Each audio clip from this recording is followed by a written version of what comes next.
Hayırlı günleriniz da Sabah rayonunun Şəmərdən istəsə.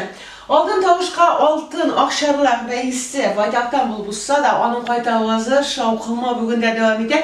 Belki de qatnaşışlar elə də aralaşıb, qonaq qayırışıb duralar, birisinin birisi xəllərini bilələr. Nə bizim Nur apar. Həm indi qatnaşışlarının tügel, tamaşaçılarının da bizge aytır sizlere fikirleri var. Ruşen yapağa söz veririz. Hürmetli Akşarlaqlılar, sizge köpten indi aytası kelgen fikrim, jikresi kelgen sözüm var. Mine Altın Akşarlaq, Altın Tavuşqa, Altın Akşarlaqның gala konsertında Kariyev teatrı binasında bulurga to'g'ri keldi bizga. Biz men Nur apaga kuch bererga 12 kishi yig'ilib bordik.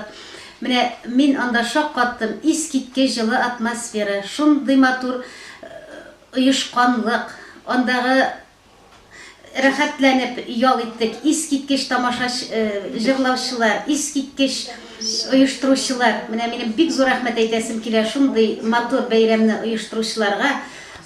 Şunun xatli etib, mine şunday o'zimizning xalq orasından chiqqan talantlarni hurmatlab, ularni barlab, ularni mine xalq orasına chiqaruvchilarga bek zo'r rahmat sizga.